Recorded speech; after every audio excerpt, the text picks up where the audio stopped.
Guingamp 7ème reçoit Nantes 19ème, battu en milieu de semaine par Nice pour la première fois de la saison au Roudourou. Les Guingampais ont immédiatement l'occasion de se rattraper devant leur public face aux voisins nantais en grande difficulté pour ne pas employer le mot crise.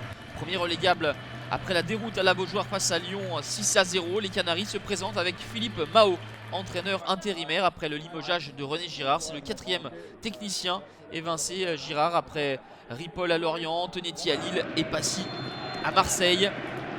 On attend un choc psychologique pour les Canaries qui sera très peu perceptible dans ce début de rencontre. Toujours la même friabilité défensive sur ce coup franc. Les défenseurs nantais balbutient le renvoi et Rioux est tout heureux de récupérer ce ballon.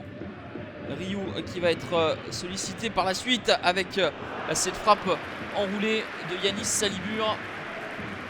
Rioux qui a beaucoup à se faire pardonner, auteur d'erreurs assez criantes face à Lyon en milieu de semaine. Pour l'instant, on ne voit que les hommes d'Antoine Comboiré dans cette partie. Le petit numéro de Salibur, le centre du pied droit est déposé sur la tête de Jimmy Briand. 4e réalisation pour Briand à la 22e minute. Guingamp mène 1-0 en toute logique. Élimination suite à ce crochet.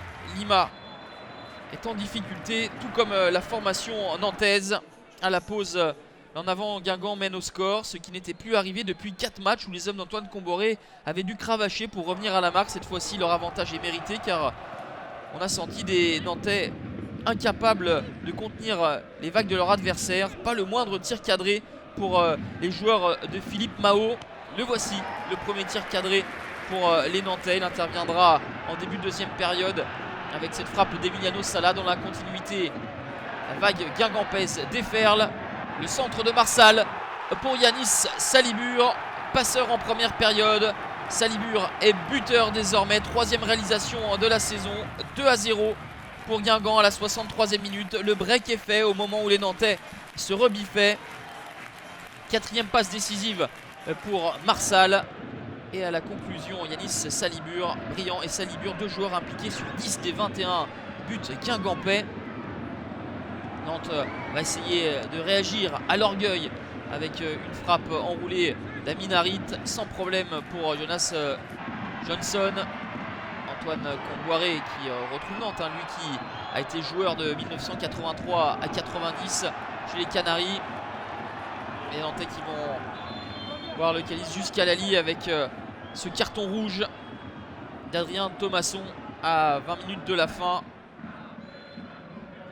On en restera là, 2-0 pour Guingamp qui renoue avec la victoire à domicile et reste dans la course pour l'Europe. Nantes, malgré le changement d'entraîneur, n'y arrive pas et concède sa 2e défaite de la semaine et occupe toujours une place de relégable. Il faudra réagir et ce dès la semaine prochaine avec la réception de Caen, 2 points devant.